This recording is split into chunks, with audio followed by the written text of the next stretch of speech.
Now, track number 10, Real Nigga 101. So, what inspires you to use the sample? What inspired you to sample that beat and talk about what you talking about?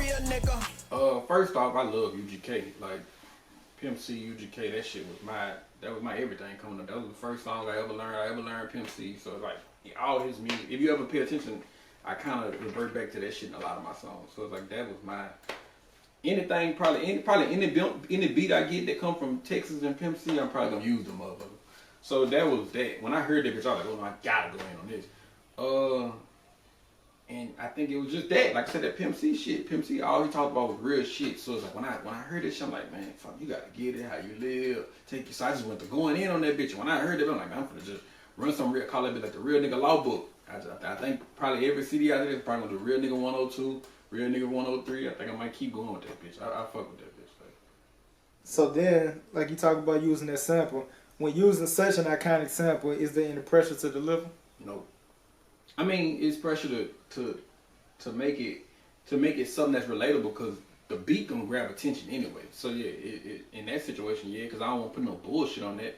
Like being at the beat already iconic, I don't want to put no bullshit ass lyrics on this shit just because the beat iconic. No, I need to put some shit that's gonna make my music and lyrics match up with the beat and meet it halfway, so that way this bitch is a full-time go on all the way around the board, not just because the beat rock. So yeah, in a sense, but not really. It don't put no pressure, but it do make you be like, all right, now I can't just get on this bitch with no bullshit. All right, now going into the verses, you said you talk about keeping it in the streets.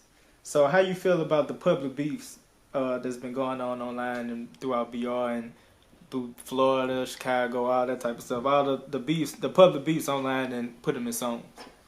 I think the main thing is we wouldn't know about this shit if they don't put it on the internet. You know what I'm saying? Like, or on the song. Like, I feel like beef is supposed to be beef. Like, if it's real beef, handle that shit accordingly and finish that shit accordingly. You know what I'm saying? I feel like the public, because then whenever people they get mad when it's in such a way, like I see Kodak mad, or the YB Bellas and that type of shit. They be mad when the fans get involved, but we would never know about none of that shit if you don't put us in that shit. If you don't speak your mind on the internet and bring that shit to us, we'll never know. So yeah, I feel like that shit, keep that shit in the street. Don't go bring it to the police. Don't go tell that shit to your family members. Damn sure don't put that shit online. Alright.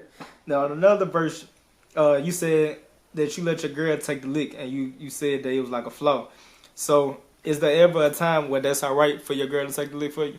Never alright. If it's for you, it's never alright. Even in a situation if it's for her, that shit not right. Like, how are people gonna look at you that you done let your girl take a lick for you? Like, that shit ain't. I don't give a fuck what the case may be. That shit ain't right. Like, if you did it, then you did it. Like, sometimes you gotta stand up and man up. You know what I'm saying?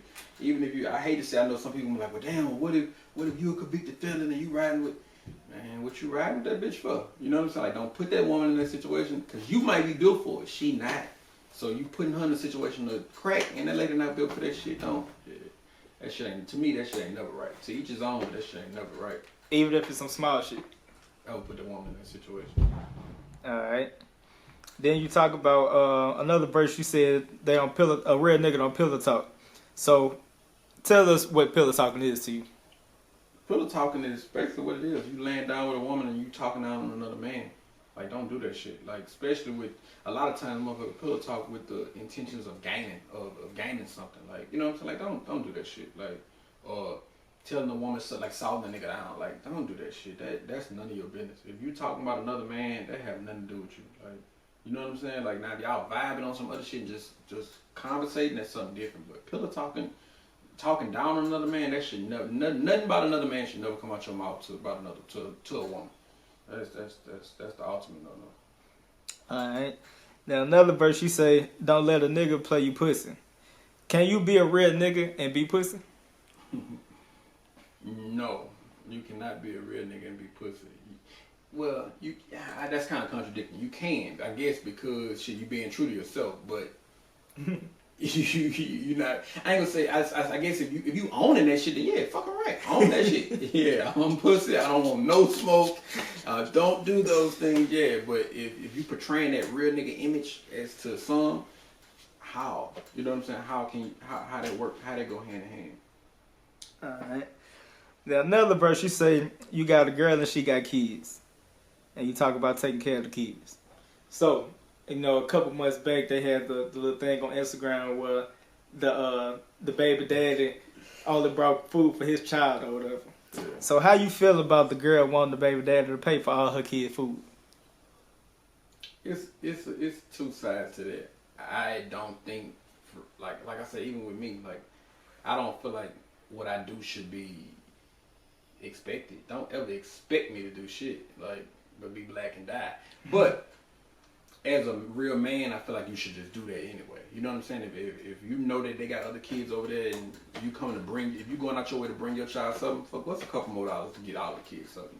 That's how I feel. Now I feel like at the same time, don't you call me with that shit expecting me to come do it, because that ain't my job. I ain't gotta do nothing. I really can come get my own child. We go eat and bring him back.